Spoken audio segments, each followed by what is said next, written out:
मी नेहमी माझ्या कुटुंबाच्या सुख आणि शांतीसाठी देवाकडे प्रार्थना करायचो, पण आज पहिल्यांदाच माझ्या डोळ्यातील अश्रूंनी मला भगवंताकडे पाहता आले नाही, काही मागताही आले नाही. माझ्या सर्वस्व असलेला भाऊ संतोष देशमुख ह्याची जेव्हा क्रूर हत्या झाली तेव्हा आमचे सुखाचे आयुष्य उद्ध्वस्त झाले.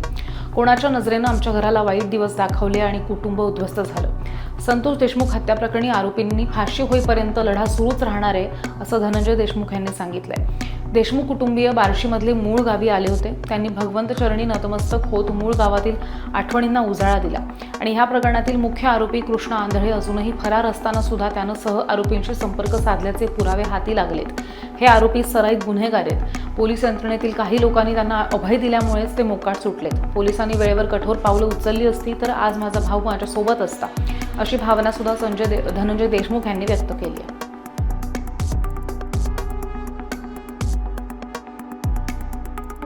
मला ज्या वेळेस काहीतरी आयुष्यामध्ये कमतरता वाटेल किंवा मला कुठेतरी अस्वस्थ वाटेल त्यावेळेस मी भगवंताचं दर्शन घ्यायला वेळोवेळी यायचो. ह्याच्या अगोदर प्रत्येक वेळेस आयुष्यात कुठलं संकट वाटलं तर मी भगवंताला कुठलाच वेळ न बघता मी यायचो. परंतु आजची जी एवढी भावनिक वेळ आली होती माझ्यावर आणि जे मला त्रास झाला आजचा, कारण मी आयुष्यात कसं पुढे चालायचंय, जे संकट आयुष्यातले कसे पेलायचे त्यासाठी मी भगवंताच्या मंदिरात येऊन नतमस्तक व्हायचो. सगळं कुटुंबासाठी मागायचो भगवंताला की सगळं कुटुंबाला सुखात ठेव, सगळं कुटुंब म्हणजे सुखी राहिलं पाहिजे आणि वेळोवेळी मी यायचो. परंतु आज पहिली वेळ असेल की मला काही मागता नाही आलं, कारण का माझ्यापाशी काहीच ठेवलं नाही. या क्रूरकर्मी लोकांनी माझं जे सर्वस्व होतं, माझा भाऊ, तो या क्रूरकर्मी लोकांनी त्याची हत्या केली. आज प्रथमतः मला म्हणजे मी पहिली वेळ असेल की मी असं डोळे भरून मन भरून भगवंताला बघितलं नाही. कारण का मी ज्या गोष्टी करण्यासाठी इथे यायचो, जे माझ्या मनातला भाव असायचा ते माझ्या भावासाठी, कुटुंबासाठी सगळ्या गोष्टी, आणि जे सुखात सगळं चाललेलं होतं याला कुणाची नजर लागली आणि सगळं उद्ध्वस्त झालं. आणि सगळ्या जुन्या आठवणी, जे की माझं 9 वर्षाचं बालपण, आपण इथं बसलोय, इथंच सगळं माझं 9 वर्षाचं बालपण गेलेलं आहे. इथल्याच कन्या शाळेमध्ये मी 3री पर्यंत होतो आणि भगवंताच्या मंदिरावर गजानन महाराजांची दिंडी यायची. तिथल्या खूप आठवणी आता जागृत झाल्या. आम्ही 2 जण खेळायचो तिथं. एक छोटस आयुष्य होतं, इथं जगत होतो आणि इथल्या हालाकीच्या परिस्थितीमुळं आम्हाला इथून जावं लागलं. आणि तिथं जे काही लोकांवर प्रेम केलं, आणि अर्थातच तुम्ही बघताय की लोकांवर आम्ही किती प्रेम केलं, ते गाव कसं आम्हाला तळ हातावर घेऊन जपतंय किंवा ते कसं आमचा सांभाळ करतंय हे तुम्ही तुमच्या डोळ्यांनी बघितलेलं आहे, अनुभवलेलं आहे. परंतु माझ्यासाठी आजचा दिवस जो आहे तो खरंच मी माझ्या पदरामध्ये काहीच घेऊन जाणार नाही आज, कारण मी घेऊन जायचो, सगळे विचार घेऊन जायचो, आयुष्य जगायची म्हणजे एक प्रेरणा घेऊन जायचो भगवंताकडून, जुन्या आठवणीला उजाळा देऊन जायचो. मी इथं आल्यावर कधी पण एक चक्कर गल्लीतून मारायचो, माझ्याकडे कोणी बघू किंवा ना बघू, पण माझ्या जुन्या गोष्टी मी आठवायचो सगळ्या. परंतु आज खरंच मला शब्द फुटत नाहीत की आता काय बोलावं, आता सुरुवात कशी करायची. लहान लेकरं आहेत, आई वडील वृद्ध झालेले आहेत, त्यांना कसं सांभाळायचं आणि हे आव्हान कसं पेलायचं, अशा सगळे एक आव्हानात्मक जे आयुष्य झालेलं आहे, जे सुखी आयुष्य होतं, त्याला समोर जाताना मला आज खरं तर समजत नाही की कोणत्या मार्गाने सुरुवात करायची.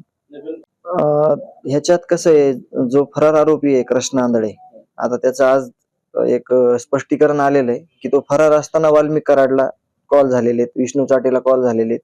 हे सराईत गुन्हेगार आहेत आणि हे सराईत गुन्हेगार होण्याचं कारण असं आहे की तिथं जे काही बोटावर मोजणे एवढे लोक होते पोलीस यंत्रणेतले, त्या लोकांनी कधी ह्यांना पर्सनली घेतलंच नाही, त्यांना कधी कायद्याचा धाक दाखवलाच नाही, त्यांना कधी कायद्याचा काय धाक असतो ह्याची कधी भीतीच दाखवली नाही. त्याला अभय होतं त्यांचं, आणि त्याच्यामुळे तो कृष्ण आंधळे आतापर्यंत फरार आहे. तो किती घातक आहे हे तर तुम्ही सगळ्यांनी बघितलेलंच आहे. परंतु तो ज्यावेळेस जेरबंद होईल असेच सगळे पुरावे यापैकीच आपल्या समोर येणार आहेत. आता ते कधी जेरबंद होत आहे हे यंत्रणेलाच खरं तर हा प्रश्न विचारायला पाहिजे. आज वाटलं होतं की हे सगळं जे प्रकरण आहे ते फ्रेम होईल, परंतु जे काही आरोपीच्या वकिलांनी मागणी केलेली होती, चार्जशीटची असेल, CDRची असेल किंवा व्हिडिओ ऑडिओ कागदपत्रांची, तर ती पूर्तता झालेली आहे, परंतु खऱ्या अर्थानं पुढच्या 10 तारखेपासून आज आज देखील युक्तिवाद झाला. 42 मिनिट उज्ज्वल निकम साहेब बोलले. एकदम मुद्देसूद त्यांचं बोलणं होतं. हे कशामुळे झालं, काय जे काय तपासातले मुद्दे ते समोर आले आणि आता पुढच्या 10 तारखेपासून खऱ्या अर्थाने या सुनावणीला सुरुवात होईल. नाही, ही सगळी टीम आहे, ह्याच्या मागं खूप मोठं पाठबळ आहे, हे तर उघडकीस आलेलं आहे, उघडच आहे. परंतु आता जे न्यायालयीन समितीचं कामकाज चालू झालेलं आहे, त्या न्यायालयीन कामकाजाचं स्वरूप असं असतंय की आता आपल्याला कळलंय की हे आरोपी कोण आहेत, परंतु हे आरोपी का तयार झाले, ह्या आरोपीला कोणी पाठबळ दिलं, हे चुकीची कामं करायला ह्यांना कुणाचं अभय होतं, कुठला व्यक्ती आहे ह्याला कारणीभूत किंवा कुठली संस्था आहे, हे लवकरच स्पष्ट होईल आणि जे काय ह्याला पाठबळ देणारे लोक असतील त्यांना नक्की शिक्षा होईल. नाही, खरं सांगायचं झालं तर आम्ही दोघं एकमेकांची सावली होतो.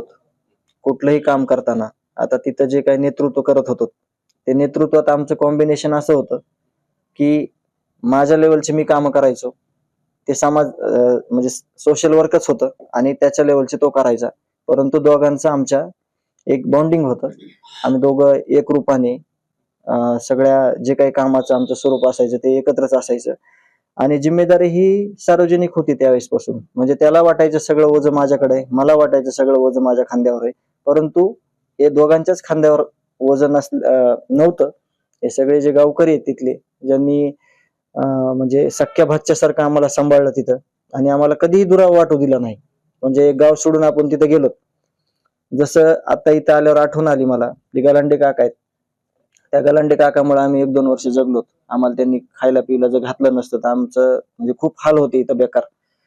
तसं तिथं गेल्यानंतर पण याच पद्धतीनं लोकांनी आम्हाला सांभाळलं आणि आमचं जे कुटुंब आहे, कमी गरजा असलेलं कुटुंब असल्यामुळं आम्हाला आज काही जरी नसलं, हत्या झाल्यावर तुम्हाला सगळ्याला कळलं की यांनी काय कमवलं, तर फक्त आपण माणसं कमवलते आणि तेच माणसं आज कामाला आलेत आणि तेच माणसं आज न्यायाचा लढा लढतात. आणि आम्हाला पण हेच माहित होतं की जर आपण माणसं कमवले तरच आपल्याला सगळ्या गोष्टी मिळू शकतात, कुठल्या गोष्टीची कमतरता भासू शकत नाही आणि त्याच अनुषंगाने आम्ही तिथे चालत होतो.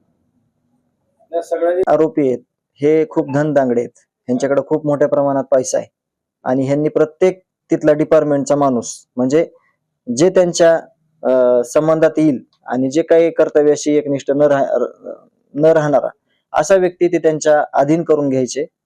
जसं की आता इथं काही गोष्टी घडलेल्या आहेत त्या आता बोलणं उचित नाही. खरं तर न्यायालयीन समिती आल्यावर ह्या गोष्टी सगळ्यांना तुम्हाला सर्वश्रुत होणार आहेत, परंतु एक सिस्टीम चुकीची होती आणि जे आपलं कर्तव्य आहे ते कर्तव्य न पार पाडता उगीच काहीतरी फॉर्मॅलिटी म्हणून काही गोष्टी केल्या जात होत्या तिथं. आता सध्याची परिस्थिती तशी नाही, आता थोडा खूप ह्याच्यामध्ये फरक झालेला आहे, परंतु आता न्यायालयीन समितीतून ह्या सगळ्या तुम्ही विचारलेल्या प्रश्नांची उत्तर आपल्याला लवकरच मिळणार आहेत.